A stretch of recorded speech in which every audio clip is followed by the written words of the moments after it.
साताऱ्याच्या त्या छोट्याशा गावामध्ये सोमवारची नवी पहाट उजाडली तेव्हा डोंगराच्या आडून येणाऱ्या कोवळ्या सूर्याची कोमट किरणे पांढऱ्या धुक्याला छेदत कावेरीच्या जुन्या कौलारू घराच्या अंगणावर संतपणे पडत होती. हवेमध्ये साताऱ्याचा तो ओळखीचा गारवा, शेतातल्या ओल्या मातीचा सुवास आणि अंगणातल्या पारिजातकाचा फुलांचा सडा पडल्यामुळे वातावरण अत्यंत देखणे दिसत होते. कावेरी घराच्या उंबरठ्यावर उभी राहून चहाचा ग्लास हातात धरून बाहेर पाहत होती. तिने आज साधी पांढऱ्या रंगाची सुती कुर्ती आणि निळी लेगिंग्स घातली होती. केस पाठीवर एका साध्या क्लिपमध्ये अडकवलेले होते. तिचा चष्मा तिच्या नाकाच्या शेंड्यावर नेहमीप्रमाणेच थोडा खाली सरकला होता.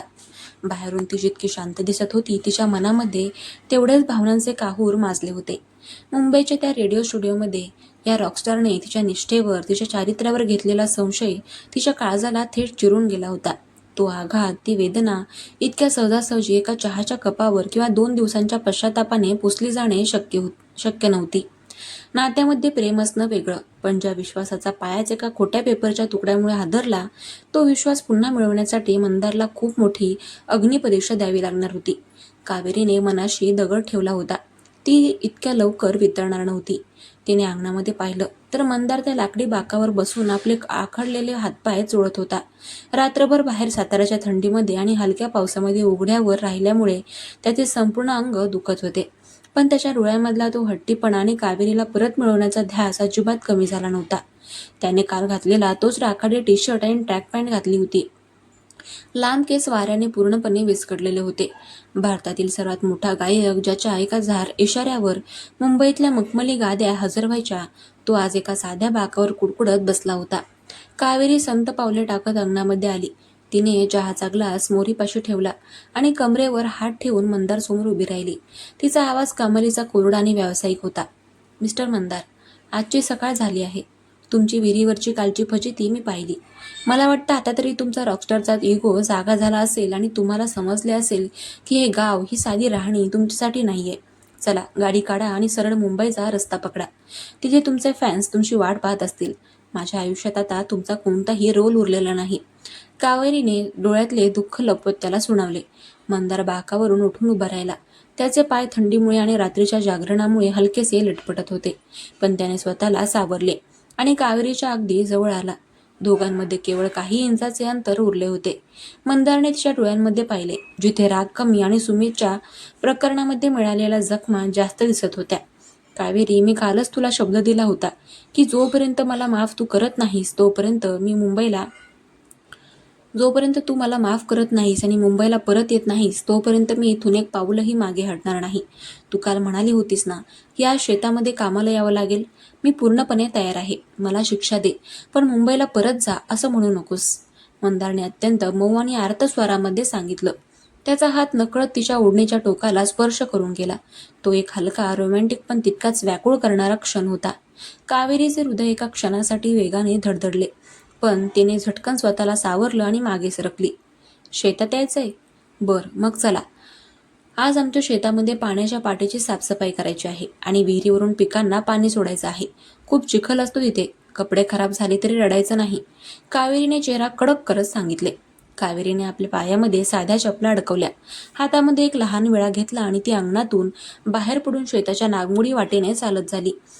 मंदार कोणत्याही तक्रारीशिवाय तिच्या पाठीमागे चालू लागला. साताऱ्याची ती मातीची वाट खूप वळणावळणाची आणि चढ उतारांची होती. दोन्ही बाजूंना हिरवीगार उसांची शेतं आणि मध्येच ज्वारीची ताटं वाऱ्याच्या झुळकीसोबत डोलत होती. घाटाची ती कच्ची मातीची वाट उतरताना एका जागी आदल्या रात्रीच्या पावसामुळे खूप जास्त चिखल साचला होता. कावेरीने तिथून सरावलेल्या पायाने सहज उडी मारली, पण मंदार नेहमीच्या तोऱ्यामध्ये चालताना चिखलावरून पाय घसरून पुन्हा एकदा धडपडला.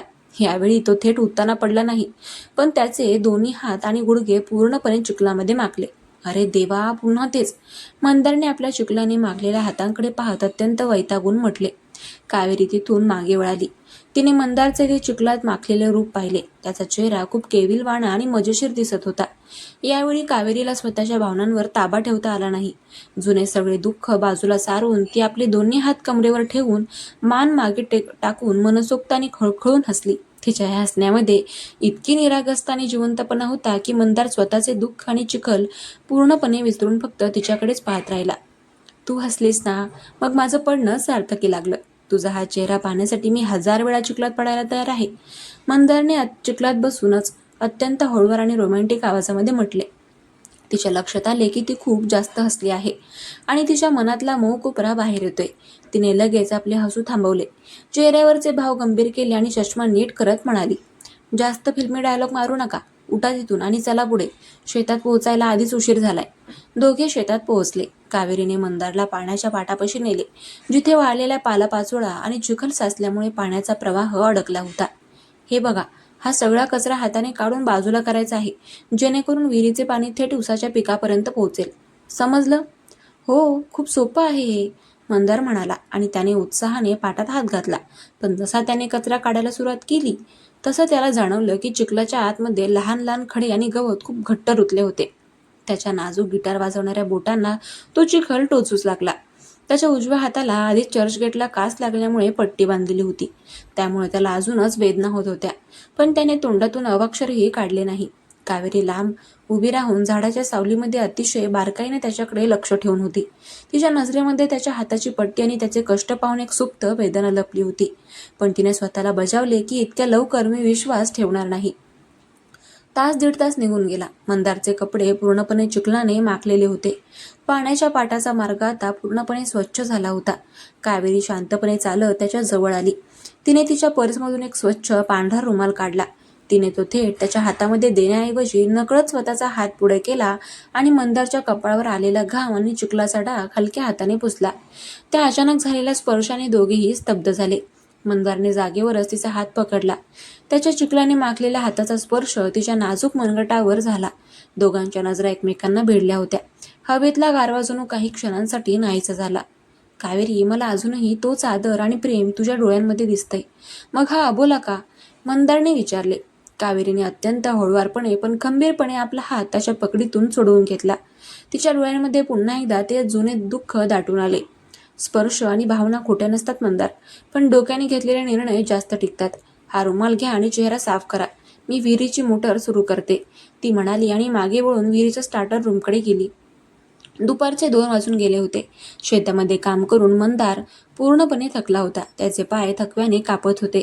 कावेरीने एका मोठ्या आंब्याच्या झाडाच्या सावलीमध्ये स्वच्छ गोणपाट पसरवले आणि तिथे ती स्वतः बसली. तिने घरून आणलेला स्टीलचा डबा उघडला, ज्यामध्ये साधी पिठलं भाकरी आणि खरडा होता. खूप भूक लागली असेल ना? हे घ्या, साताऱ्याची गावरान भाकऱ्यांनी पिठलं. 5 स्टार हॉटेलसारखं नसेल, पण पोट नक्की भरेल.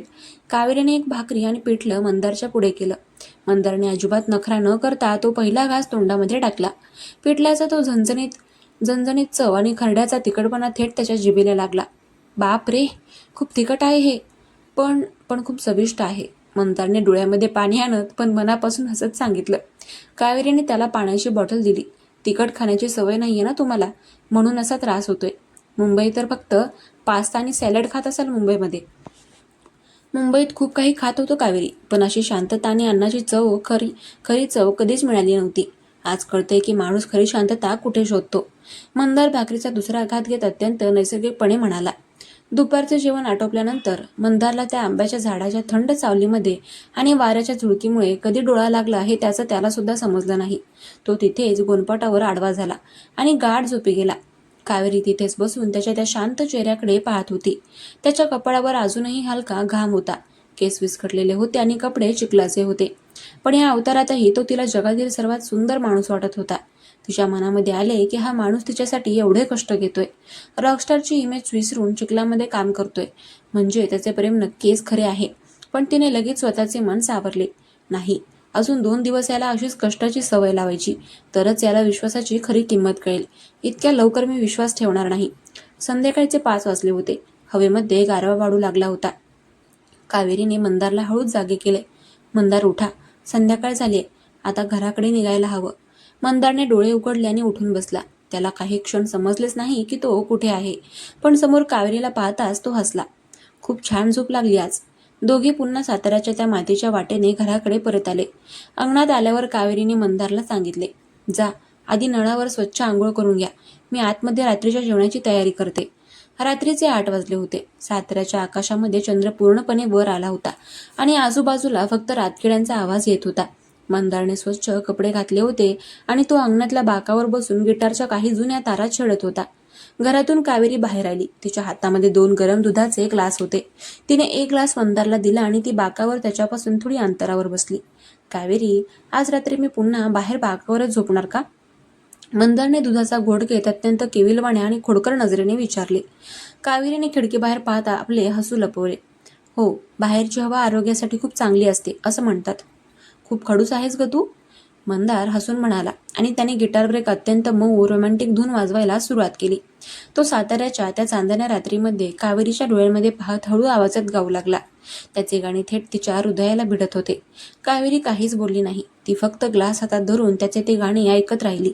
त्यांच्यातील दुश्मनी आता पूर्णपणे संपली होती, पण रुसवा फुगवा अजून चालूच होता.